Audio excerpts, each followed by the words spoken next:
अब आपने सुन लिया कि हमें भगवान का नाम लेना चाहिए, सोते जागते उठते बैठते जब मौका लगे तब सीताराम सीताराम सीताराम हम करें, यह एक मार्ग हो गया। और आपने कहीं सुन लिया तो भगवान का नाम कैसे जपें? तुलसीदास जी ने कहा, भाए कुभाए अनख आलसु, नाम जपत मंगल दिशि दसो।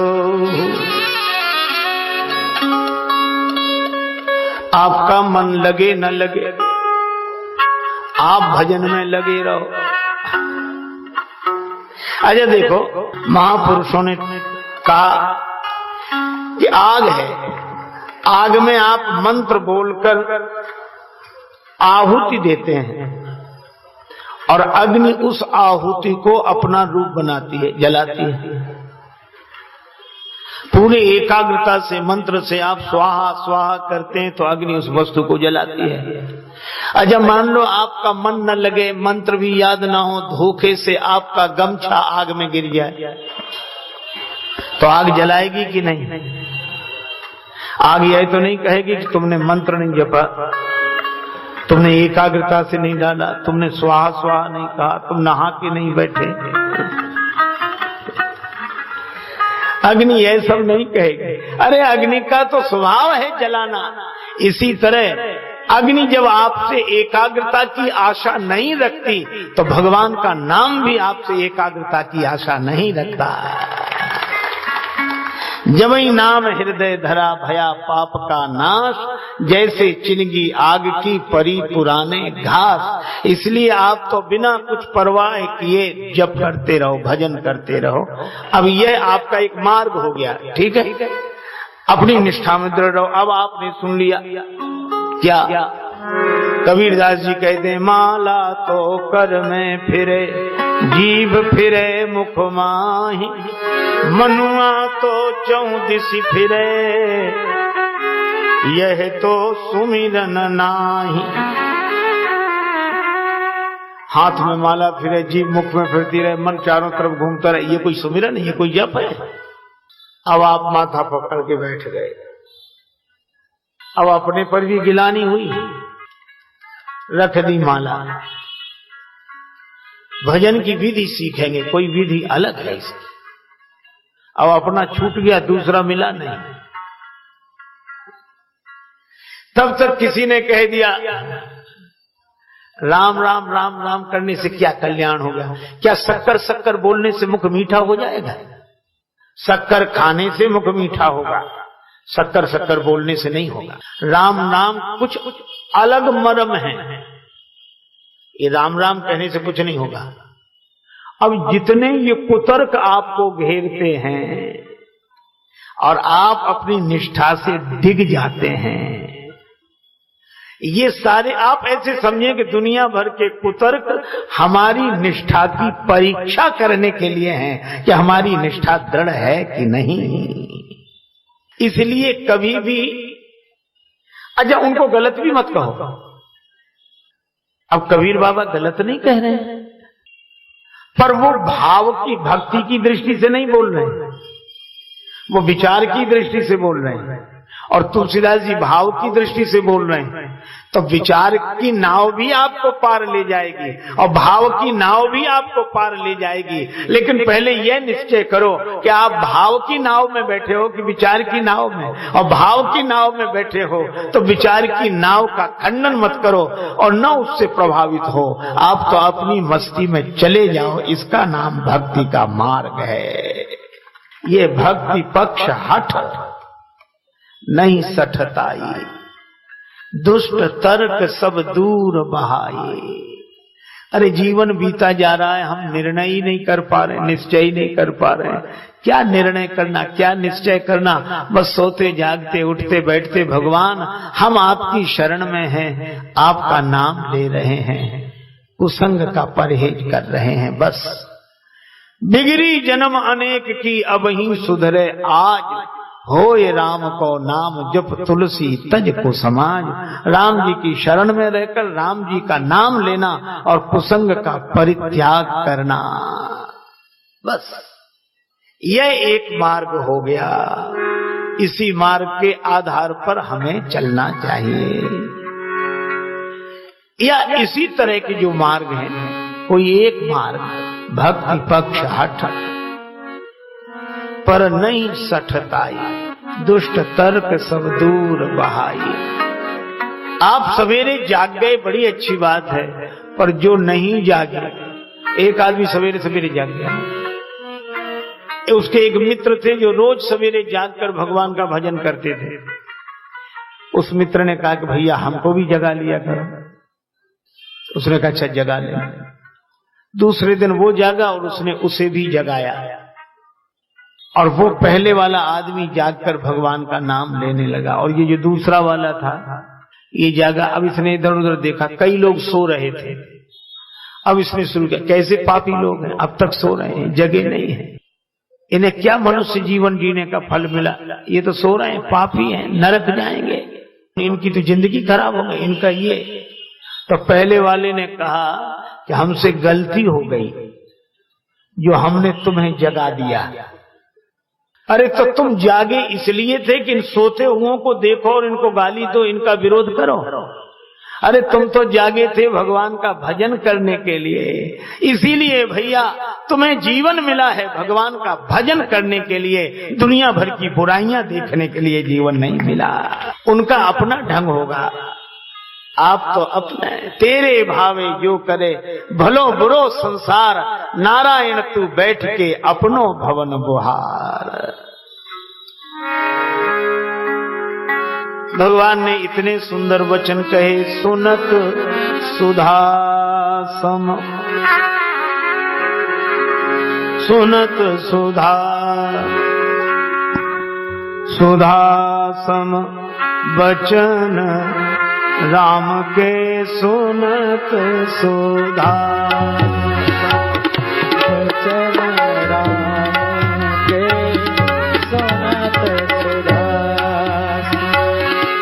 सबन गहे पद कृपा धाम के, सबन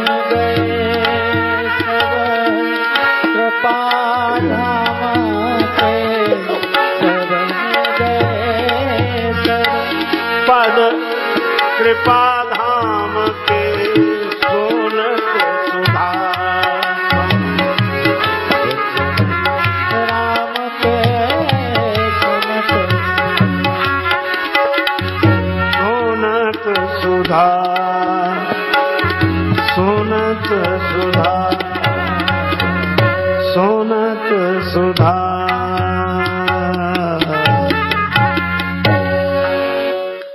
इस तरह भगवान अवधवासियों से सत्संग करते हैं। सभी ने भगवान के चरणों में प्रणाम किया और यह कहा कि प्रभु ऐसी शिक्षा आपके बिना और कोई नहीं दे सकता। अस सिख तुम बिन दे न को, आपकी बड़ी कृपा, बड़ी कृपा। ऐसे भगवान श्री राम स्वधर्म का पालन करते हैं और पूरी प्रजा से कराते हैं। भगवान राम का नित्य का नियम, वेद पुराण सुनहि मन लाई, ये बाल्यकाल में। और अब वेद पुराण वशिष्ठ बखानहि, सुनहि राम यद्यपि सब जानहि। सब जानते हैं, फिर भी वेद पुराण गुरुदेव वशिष्ठ वर्णन करते हैं, श्री राम जी सुनते हैं। एक बड़े उच्च कोटि के संत जा रहे थे, उनके साथ उनका शिष्य था। रास्ते में पीपल वृक्ष पड़ा, उन्होंने पीपल की परिक्रमा की, पीपल को प्रणाम किया, हाथ जोड़े, सिर झुकाया।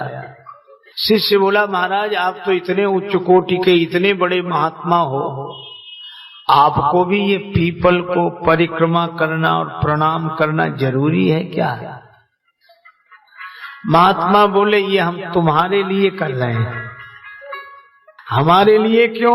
कहा अगर हम नहीं करेंगे तो तुम तो करोगे ही नहीं। गतानुगति को लोका, एक दूसरे की नकल करते हैं लोग। आप ये देखो, जैसे एक आदमी गया तो उन लोगों को ऐसे अभ्यास हो जाता है जल में तैरने का कि वैसे पड़े रहते हैं जैसे कोई पलंग पर सो रहा हो। अब एक आदमी ने देखा कि इसमें तो कुछ करना ही नहीं पड़ता, बहुत आराम है। अब उसकी नकल करके कोई दूसरा भी आराम करने जाए तो पूरा ही आराम मिल जाएगा कि नहीं? वो कुछ नहीं करते दिखाई दे रहा है, ये बहुत दिन करने का फल है। तो ऐसी नकल नहीं करना चाहिए। पर एक आदमी गया और पानी में उसने सोचा ऐसे हम भी लेट गया तो डुबकी लगी, और डुबकी लगी तो बड़ी तेजी से निकल कर भागा। तैरना जो सिखा रहा था उसने कहा ऐसे नहीं, ऐसे ऐसे। उसने कहा हम पांव पानी में रख ही नहीं सकते, और भागा। तो तैराने वाले ने कहा फिर तैरना कैसे सीखोगे? तो कहने लगा कि जब हम तैरना सीख लेंगे तब तालाब में पांव रखेंगे, उसके पहले तो रख ही नहीं सकते। अब बोलो तालाब में पांव ही नहीं रखेगा तो तैरना कैसे सीखेगा? तो कभी कभी ऐसे लोगों के लिए भी महापुरुषों को वैसा ही आचरण करना पड़ता है, ताकि वो हमारे आचरण से प्रेरणा लेकर वैसा ही करें। हम तिलक लगाएं तो वो भी तिलक लगाए, हम जप करें तो वो भी जप करे, हम आसन से बैठें तो वो भी बैठे। भगवान श्री राम ऐसा ही करते हैं। वेद पुराण वशिष्ठ बखानई, पर सुनहि राम यद्यपि सब जानई। सब जानने के बाद भी राम जी सुनते हैं, क्योंकि शास्त्र सुचिंतित पुनि पुनि देखिए। शास्त्र कितना भी चिंतनीय हो, चिंतन किया जा चुका हो, तो भी बार बार देखना चाहिए। यह भगवान श्री राम की दिव्य दिनचर्या। वेद पुराण वशिष्ठ बखानई, सुनहि राम यद्यपि सब जानहि। एक दिन की बात, भगवान श्री राम अपने भवन में थे। तुलसीदास जी लिखते हैं,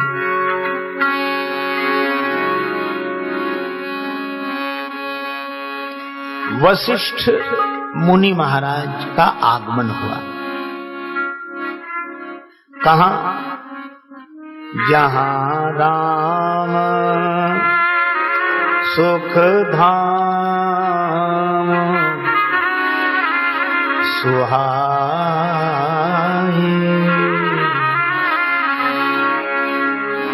राम जी सुख के धाम हैं। जहां राम सुख धाम सुहाए। और ये राम जी का सुख धाम नाम वशिष्ठ जी ने रखा। सो सुख धाम राम अस नाम।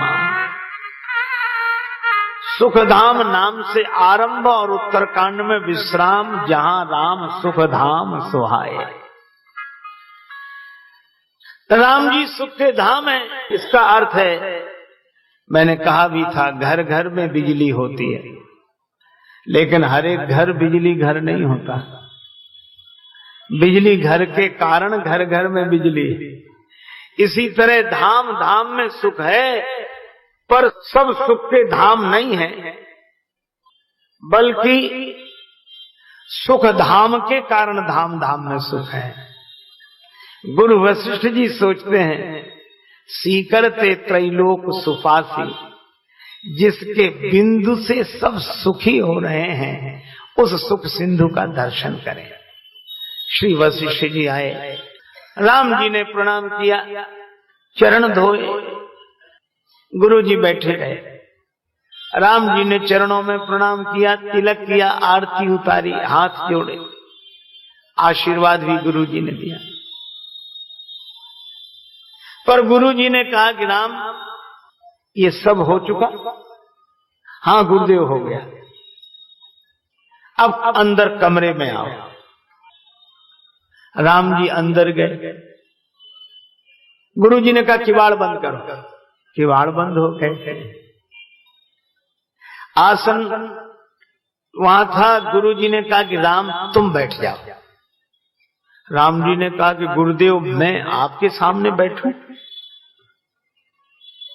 वशिष्ठ जी ने कहा कि देखो, ये स्टेज का प्रोग्राम नहीं है, ये मंच का कार्यक्रम नहीं है, ये तो पर्दे के पीछे का दृश्य है। ये पुरोहिती का कर्म में स्वीकार नहीं कर रहा था, क्योंकि उपरोहित्य कर्म अति मंदा, वेद पुराण स्मृति कर निंदा। बड़ा घोर कर्म है ये पौरोहित्य कर्म। अच्छा क्यों है? एक बार एक पंडित जी बैठे थे, परिवार भर ने पंडित जी को प्रणाम किया, चरण छुए।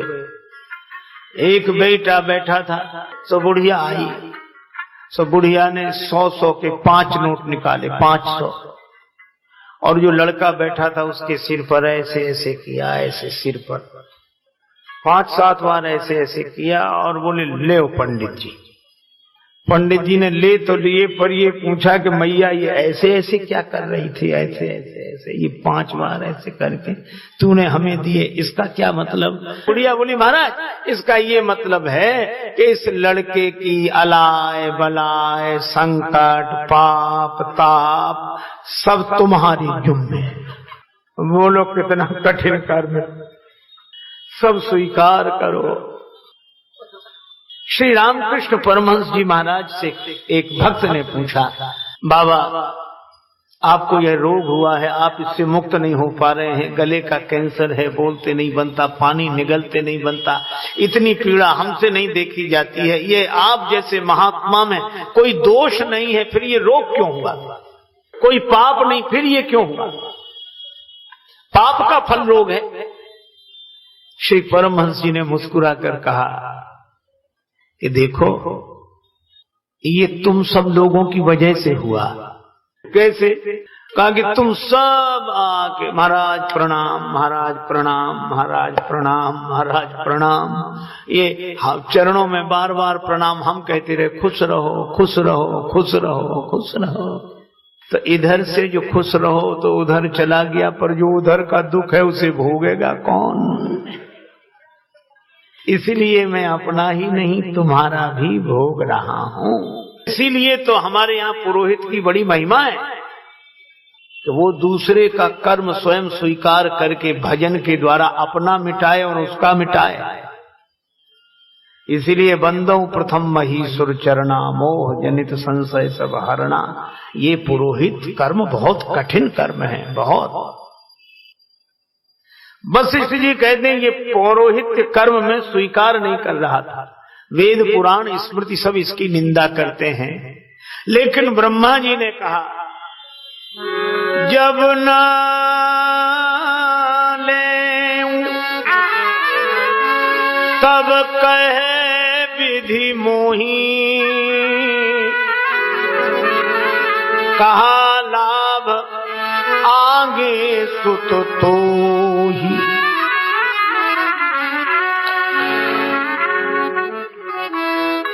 तुम जिस कुल की पुरोहिती स्वीकार कर रहे हो उसी कुल में सच्चिदानंद भगवान श्री राम प्रकट होंगे, भगवान मिलेंगे तुम्हें। तो मैंने यह स्वीकार कर लिया, भगवान मिले तो यह मार्ग बड़ा अच्छा।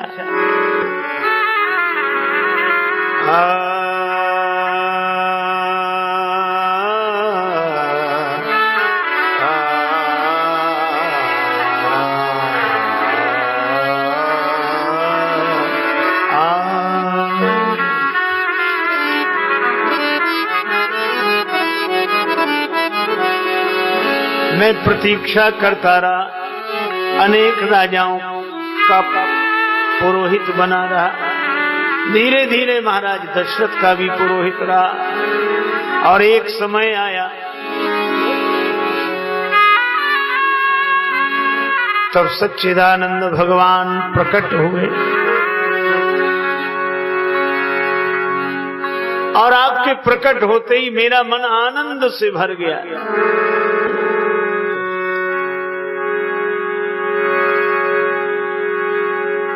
क्योंकि 4-4 पुत्रों का जन्म,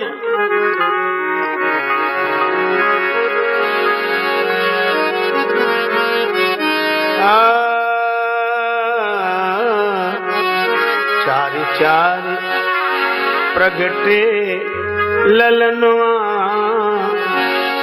भवनवा में बाजे बजनवा। चार प्रगटे ललनवा भवनवा में बाजे बजनवा। चार चार प्रगटे ललनवा भवनवा में बाजे बजनवा। चार चार प्रगटे ललनवा भवनवा में बाजे बजनवा। चार चार प्रगटे ललनवा भवनवा बाजे बजनवा।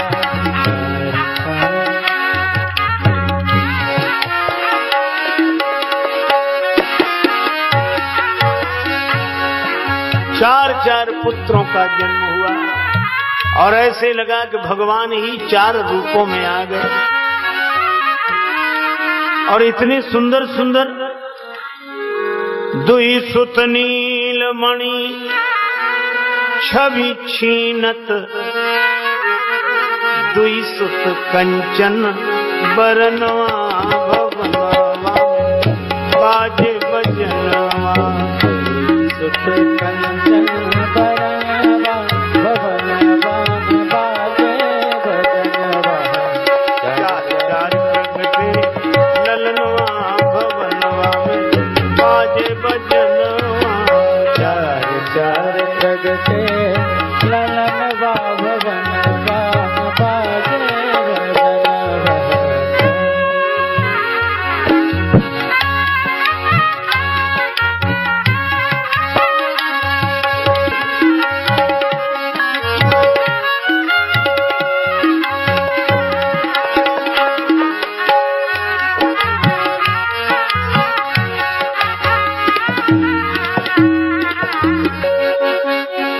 लेकिन इन चार पुत्रों का दर्शन करने बड़े बड़े लोग आए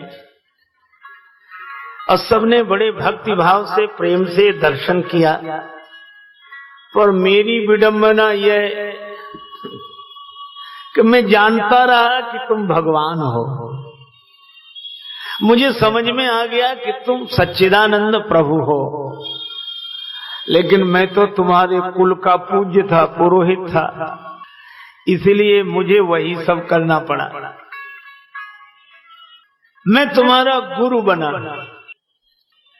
तो और सब तो तुम्हारा दर्शन करते रहे, भक्ति करते रहे, आनंद लूटते रहे, लेकिन मैं तो पहले से पुरोहित था तो तुम्हारा भी गुरुजी बनना पड़ा और तुमसे चरण धुलाए, चरण छुलाए और जीवन भर पूजा कराता रहा।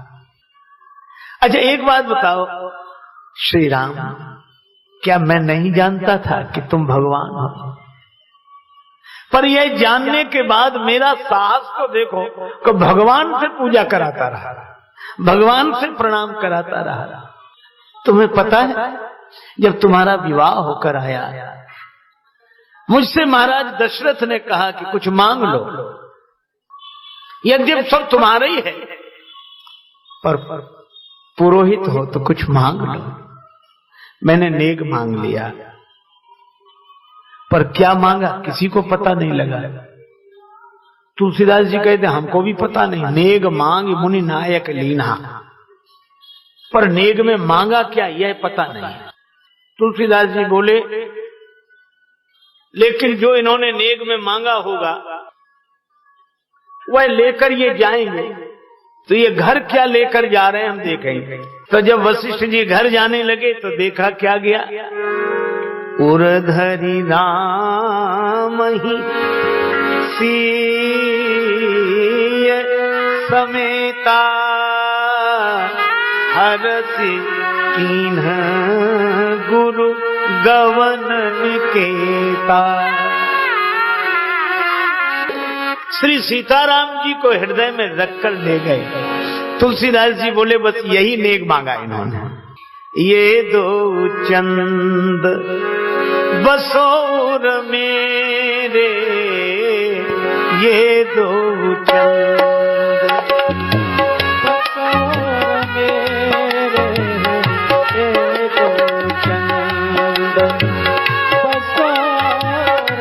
और मेरे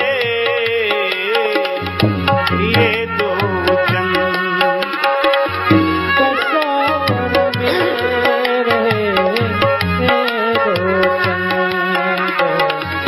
दशरथ सुतयरु जनक नंदनी अरुण कमल कर कमलन फेरे ये दो चंद बसो उर मेरे ये दो चंद बसो मेरे ये दो चंद बसो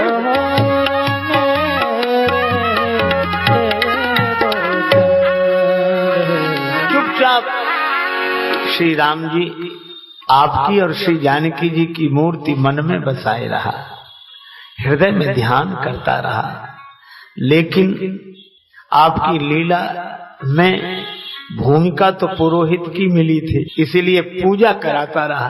आप प्रणाम करते रहे, मैं आशीर्वाद देता रहा, तो क्या मेरे इस अभिनय की सराहना नहीं करोगे?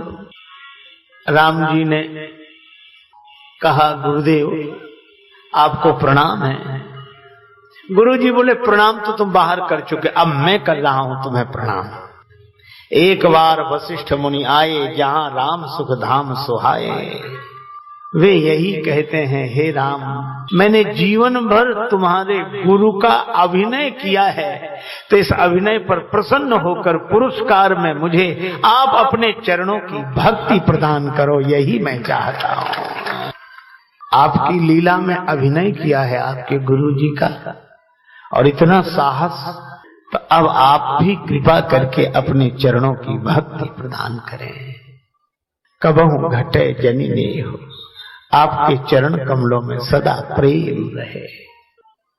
एक यह लीला हुई। अयोध्या में चारों तरफ आनंद ही आनंद।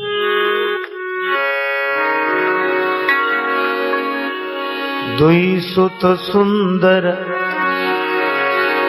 सीता जाए, लव कुश वेद पुराणन गाए।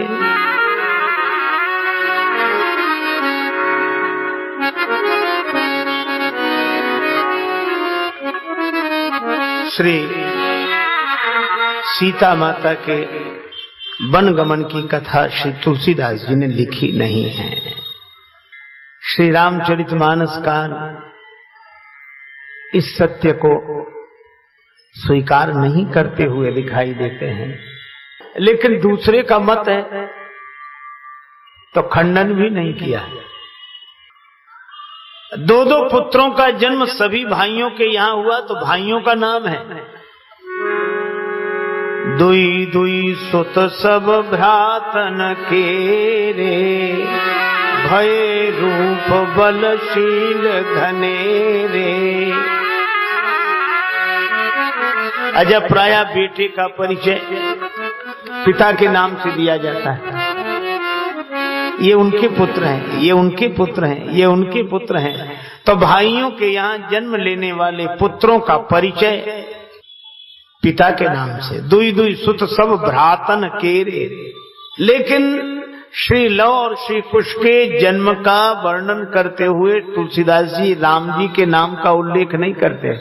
दुई सुत सुंदर सीता जाए, श्री सीता जी ने दो पुत्रों को जन्म दिया, और इसका आशय यह है कि अगर बेटी माता पिता के घर हो और बेटी बेटों को जन्म दे, तो मायके वाले लोग पिता के नाम से बेटे का परिचय नहीं देते, बेटी के नाम से देते हैं कि उसके बेटे हैं। दुई सुत सुंदर सीता जाए, इस कथा को इस बहाने स्वीकार भी करते दिखाई देते हैं। और श्री सीता जी श्री वाल्मीकि जी के आश्रम में ऐसे नहीं जैसे पिता के घर बेटी का निवास होता है। पर तुलसीदास जी से विस्तार से पूछा गया कि आप और चेष्टा करके कुछ बताओ तो तुलसीदास जी बोले, लव कुश वेद पुराणन गाए। वेद और पुराणों में इनका वर्णन है, सो आप पढ़ लेना, मैं तो बस इतना ही कहूंगा, आगे कुछ नहीं कहूंगा।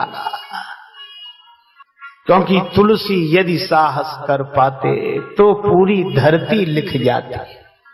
श्री तुलसीदास जी महाराज कहते हैं, हमारे राम जी और श्री जानकी जी श्री अवध में हैं, सिंहासनासीन हैं, वे हमारे राजा हैं, वे हमारी महारानी हैं और हम उनके हैं। और श्री अवध में आनंद ही आनंद, आनंद ही आनंद, आनंद ही आनंद है। लेकिन भैया एक कवि ने बड़ी अच्छी बात कही। श्री सीता जी जब श्री वाल्मीकि जी के आश्रम में थे तो नतग्रीवा मिलान मुखा कृष्यकाय वैदेही को विराजमान देखा वट वृक्ष के नीचे। तो कुछ ग्राम में ललनाओं ने उन्हें पहचानना चाहा। कुछ देवियों ने कहा कि यह तो श्री सीता जी हैं, अपने पति और देवर के साथ इसी मार्ग से वन में गई थी, तो क्या इस बेचारी का वनवास अब तक पूरा नहीं हुआ? श्री सीता जी ने अपनी कथा सुनाई तो एक देवी ने कहा, कैसे के याद करी दुनिया जब राम ही लोक की लीक मिटैले। श्री सीता जी ने कहा, उन्होंने राजा के धर्म का निर्वाह किया है। का राजस धर्म निभैले भले रचिको नहीं दंपति प्रेम निभैले। दाम्पत्य प्रेम का निर्वाह नहीं हुआ। संग रहे सुख में दुख में पति और पत्नी अस वेद बतैले। तो गड़बड़ी कहाँ हुई? उन देवियों ने कहा कि ओ बन गईले, वनवास राम जी का हुआ था, तुम्हारा नहीं, तुम उनके वनवास में शामिल हो गए। ओ बन गईले तो तू बन गईलू, और तू बन आईलू वो काहे ना आईले। उनके वनवास में आप तो सम्मिलित हो गई, आपके वनवास में वो क्यों नहीं सम्मिलित हुए? श्री सीता जी ने कान पर हाथ रख लिया, मैं कुछ नहीं सुन सकते। उन ग्राम में ललनाओं ने कहा कि महर्षि वाल्मीकि जी फैसला करेंगे। वाल्मीकि जी महाराज के पास जब बात गई तो श्री वाल्मीकि जी ने कहा, राम हो या रावण हो, बलि चाहे बामन हो, यश अपयश शेष जग में रहेंगे। जब जब चर्चा चलेगी श्री राम जी की, सिया जी की महिमा में तृण के सम बहेंगे। आगे आगे राम सदा पीछे पीछे सिए चली, अब आगे आगे सिय राम पीछे ही रहेंगे। राम सीता कोई ना कहेगो, सब सीताराम सीताराम सीताराम कहेंगे। लंका में सताते रहे क्रूर आतताई वृंद, बाल किंतु चिंता की कृपा की ना कृपान की। राम जी गए थे वन एक बार जीवन में, किंतु वनवास गई दो दो बार जान के। यह कथा यद्यपि रामचरितमानस में नहीं है, पर लोक चर्चा का विषय है। इसमें मैं केवल एक बात आपसे कहना चाहता हूं, वह यह कि आज तक लोग बिना सोचे समझे ये राम जी ने गलत किया, ये राम जी ने गलत किया, श्री राम ने ये गलत किया, सीता जी को निकाल दिया और ये ऐसे ऐसे। लेकिन एक बात मैं बताऊं आपको, यह राम जी के अनन्य प्रेम का उदाहरण है। श्री सीता जी पर दोष लगाने वाले कुछ लोग भगवान श्री राम अग्नि परीक्षा ले चुके हैं, जानते हैं। राम जी ने सोचा कि अगर मैं कहूं कि नहीं मैं किसी की परवाह नहीं करता, मैंने खुद देखा है, तो श्री सीता जी कभी निष्कलुष नहीं हो सकेंगे। लोग यही कहते रहेंगे वो तो बड़े घरों की बात है, राजाओं की बात है, वो तो बात को वहीं दबा दिया, फिर हल्ला ही नहीं मचने दिया और चर्चा नहीं कर, और उनको डांट दिया और ऐसे कर दिया। तो श्री सीता जी जनमानस में समुज्वल पक्ष उनके चरित्र का नहीं रहेगा। तो राम जी ने सोचा एक काम करें, क्या ये कलंक चाहे मुझे लग जाए पर श्री सीता जी निष्कलुष हो जाएं। और सीता जी का त्याग किया तो सारी दुनिया कहने लगी सीता जी परम पवित्र, राम जी की गलती, राम जी की गलती, राम जी की गलती। और राम जी ये सुनकर बड़े प्रसन्न होते हैं कि मुझे भले ही कलंक मिले पर श्री सीता जी की निर्दोषिता सर्वत्र साबित हो जाए। ये राम जी के प्रेम का अद्भुत उदाहरण है। और यह प्रेम का उदाहरण यही नहीं, कई जगह आप देखेंगे। वन में गए तो श्री सीता जी थक गई। पुरते निकसी रघुवीर बधु धरि धीर दये, मग में डग द्वय झलकी भरी भाल कनी, जलकी पुट सूख गए मधुरा धरवय। राम जी ने देखा कि सीता जी श्रमित है, तो राम जी ने लक्ष्मण का, लक्ष्मण तुम जल ले आओ। और राम जी बैठकर कांटा निकालने लगे। अब अपने चरण में कोई कांटा लगा हो तो देर तक थोड़ा ही निकालेगा। कांटे को तो जितनी जल्दी निकाल ले उतनी पीड़ा कम होगी। पर श्री राम जी बैठ विलंब लो कंटक काढ़े, बड़ी देर तक कांटा निकालते हैं। क्यों? इसलिए कि कांटा जल्दी निकल जाएगा तो श्री सीता जी कहेंगे कि चलो। और कांटा जितनी देर तक नहीं निकलेगा उतनी देर तक श्री सीता जी को विश्राम मिल जाएगा। तुलसी रघुवीर प्रिया श्रम जानिके, बैठ विलंब लो कंटक काढ़े। जहाँ प्रेम का ऐसा अद्भुत उदाहरण हो, वहाँ क्या श्री राम जी के बारे में ऐसा कुछ सोचा भी जा सकता है? इसलिए श्री सीताराम जी कहियत भिन्न न भिन्न, बंदो सीता राम पद जिनहि परम प्रिय खिन्न। ऐसा परम प्रेम, परम स्नेह। इसलिए मैंने शुरू में ही कहा भक्ति पक्ष हट नहीं सठताई, दूसरी कथाओं का विरोध नहीं। पर हमारे श्री सीताराम जी तो वन से आकर भवन में हैं, और जब से भवन में हैं तब से आज तक कनक भवन में हैं। भगवान यही है, यही है। प्रभु श्री सीताराम जी काटो कठिन कलेश, कनक भवन के द्वार पे पर्यो दीन राजेश।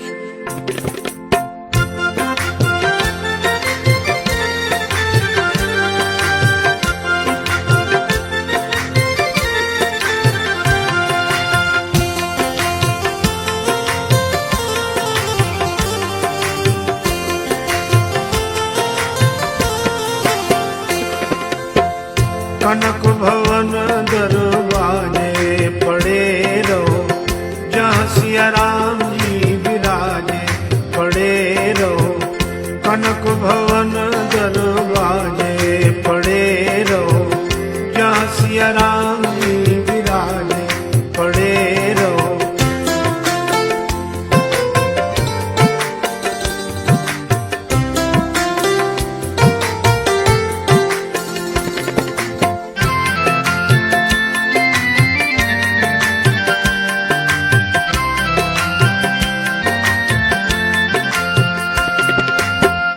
सुघर सोपान सो द्वार सुहावे, छठा मनोहर मोहे मन भावे। सुघर सोपान सो द्वार सुहावे, छठा मनोहर मोहे मन भावे। सुंदर शोभा साजे पड़े रहो, कनक भवन दरवाजे पड़े रहो, जहाँ सिया राम जी विराजे पड़े रहो।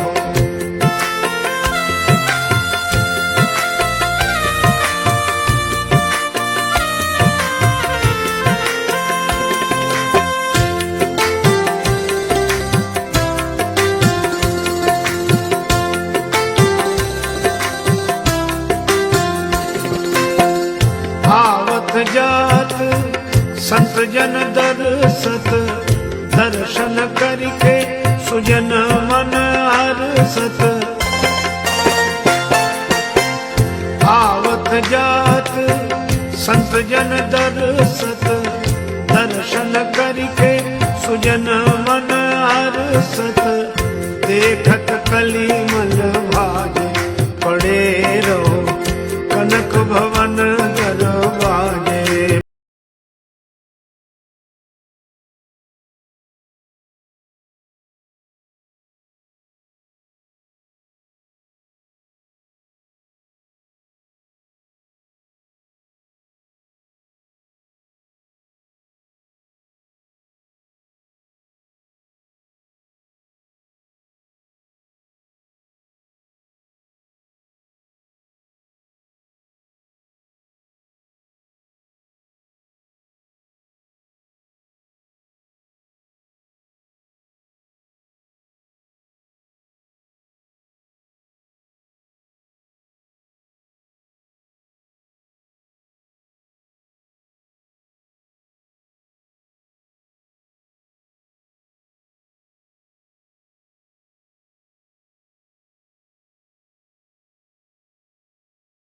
दरवाजे पड़े रहो जहाँ सिया राम जी विराजे पड़े रहो।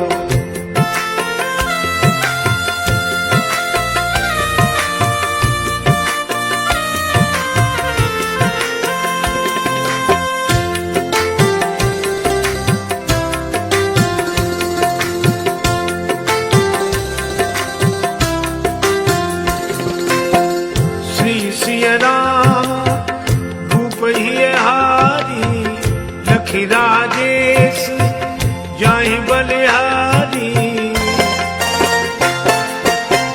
श्री सिया राम रूप ही हारी लखी राजेश जाहि बलिहारी।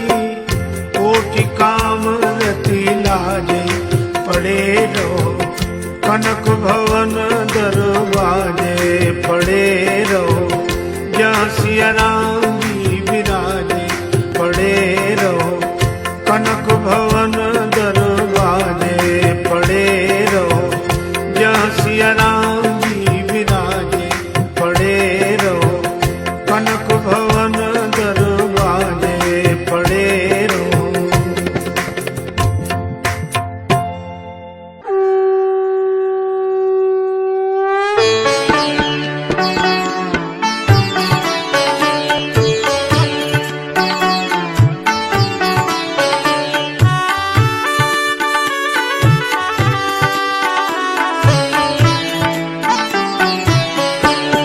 आरती अवध बिहारी की दयामयी जनक दुलारी की। आरती अवध बिहारी की दयामयी जनक दुलारी की।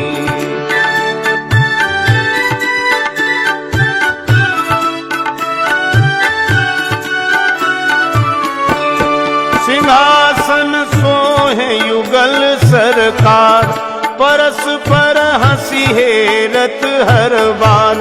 मधुर कछु बोल लेत मन मोल ललित छवि प्रीतम प्यारी की। दयामयी जनक दुलारी की। आरती अवध बिहारी की दयामयी जनक दुलारी की।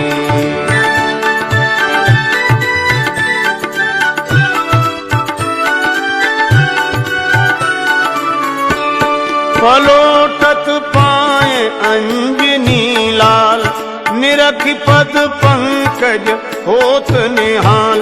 कहत रघुराई धन्य शिवकाई पवन सुत गिरिवर धारी की। दयामयी जनक दुलारी की। आरती अवध बिहारी की दयामयी जनक दुलारी की।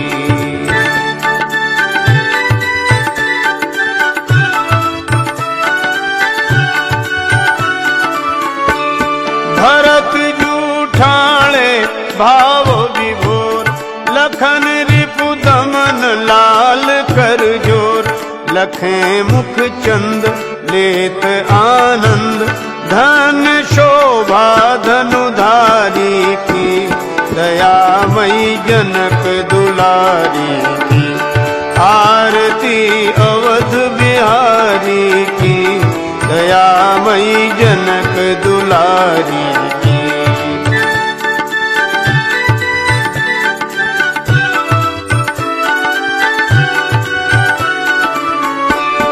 आरती जो कोई जन गावे, प्रभो पद प्रेम अवश्य पावे। शरण राजेश द्रवे अवधेश, बोलिए जय भयहारी की, दयामयी जनक दुलारी की। आरती अवध बिहारी की, दयामयी जनक दुलारी की। आरती अवध बिहारी की, दयामयी जनक दुलारी की, दयामयी जनक दुलारी की, दयामयी जनक दुलारी की।